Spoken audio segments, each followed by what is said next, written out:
আপনি আপনার বয়ফ্রেন্ড অথবা গার্লফ্রেন্ডের সাথে কথা বলে আপনি কি, এটা তো অশান্তি তৈরি হয়, কারণ তিনি আপনাকে খোঁচান, এটা করলে না কেন, ওইটা করলে না কেন, তোমাকে দেখতে কেমন, কেন এরকম মনে হয়, তুমি কেন আমার ওই প্রশ্নের উত্তর দিলা না, কেন এত পরে তুমি আমার হোয়াটসঅ্যাপ মেসেজ সেন্ড করলা, আপনি এগুলোর উত্তর দিতে আপনি ক্লান্ত।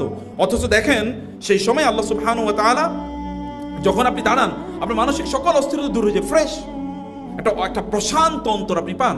এর একটা প্রশান্ত অন্তর পাওয়ার অধিকার তো আপনার আছে, আপনার অন্তরটাকে শান্তি দেওয়ার অধিকার, মানে দায়িত্ব আপনার, এবং আপনার অন্তরটা প্রশান্তি পাওয়ার অধিকার আছে।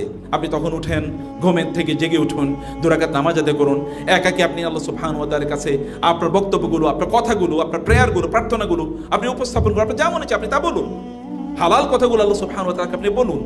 এরপর আপনি ফজর নামাজ আদায় করেন, এরপর আপনি আপনার রুটিনে ঢুকে যান। আপনি দিনের বেলা যখন আপনি আপনার কাজগুলো করবেন, এই কাজগুলোকে আপনি কখন কোন কাজ করবেন তার জন্য একটা রুটিন আপনি মেনটেন করুন, যে আমি এই কাজটি করব, এখন এই কাজটি করব, তখন এই কাজটি করব। যেমন আপনি প্রায়োরিটি দেন নামাজকে যখন আপনি প্রায়োরিটি দেবেন, আল্লাহ সুবহানাহু ওয়া তাআলা আপনাকে প্রায়োরিটি প্রদান করবেন। তখন আল্লাহ সুবহানাহু ওয়া তাআলা দেখবেন আমারই বান্দা আমার কথা শোনার জন্য, আমার ডাকে সাড়া দেওয়ার জন্য দৌড়ে এসেছে, অতএব তারও প্রয়োজনগুলো আমি পূর্ণ করে দেবো।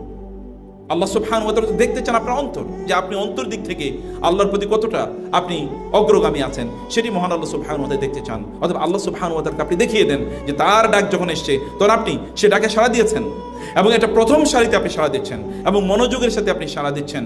আল্লাহ সুবহানাহু ওয়া তাআলা এর ডাকে সাড়া দেওয়ার পর আপনার যেই একাডেমিক যেই কাজ, মানে ক্লাস আছে, একাডেমিক যে কার্যকলাপ আছে, এগুলোতে কোনো কম্প্রোমাইজ করবেন না। ওয়ামান আরাদা আন যিকরি ফাইন্না লাহু মাঈশাতান দানকা ওয়া নাহশুরু ইয়াওমাল কিয়ামাতি আ'মা ক্বালা রাব্বি লিমা হাশারতানি আ'মা ওয়া ক্বাদ কুনতু বাসীরা ক্বালা কাযালিকা আতাতকা আয়াতুনা ফানাসিতাহা ওয়া কাযালিকা আল-ইয়াওমা তুনসা। আপনি জানেন, আপনি যখন আল্লাহর স্মরণ থেকে নিজকে দূরে রাখেন, তখন আপনার জীবনটা কষ্ট, মানে এটা এমন হয়ে যায়, এটা কণ্ঠকাকীর্ণ হয়ে যায়, এটা খুবই সংকীর্ণ হয়ে যায়, আপনার জীবনটা জটিল হয়ে যায়। আল্লাহ তাআলা বলেছেন মাঈশাতান দানকা, আপনি সব কিছু তখন দেখবেন কোনো কিছু ঠিকমতো চলছে না, everything is going against your will and your interest. আপনি দেখবেন সব কিছু এলোমেলো হয়ে যাচ্ছে, ঠিকমতো কোনো কিছুই চলছে না, আপনি এটা চাচ্ছেন কিন্তু হচ্ছে বিপরীত।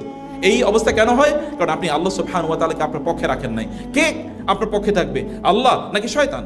শয়তান তো আপনাকে জাহান্নামে নেওয়ার জন্য এসেছে, এবং সে এই অ্যাভাউড, সেই সিদ্ধান্ত নিয়ে জানিয়ে এসেছে আল্লাহ সুবহানাহু ওয়া তাআলাকে, লা উগবিয়ান্নাহুম মিন বাইনি আইদিহিম ওয়া মিন খালফিহিম ওয়া আন আইমানিহিম ওয়া আন শামাইলিহিম ওয়া লা তাজিদু আকসারহুম শাকিরিন। শয়তানকে যখন আল্লাহ সুবহানাহু ওয়া তাআলা বললেন যে তুমি আদমকে সিজদা করো, সে আদমকে সিজদা করলো না। কেন আমি সিজদা করব? শয়তান কোয়েশ্চেন করলো আল্লাহ সুবহানাহু ওয়া তাআলাকে, এবং আল্লাহ সুবহানাহু ওয়া তাআলাকে কোয়েশ্চেন করার পর শয়তান সিজদা করলো না শেষ পর্যন্ত।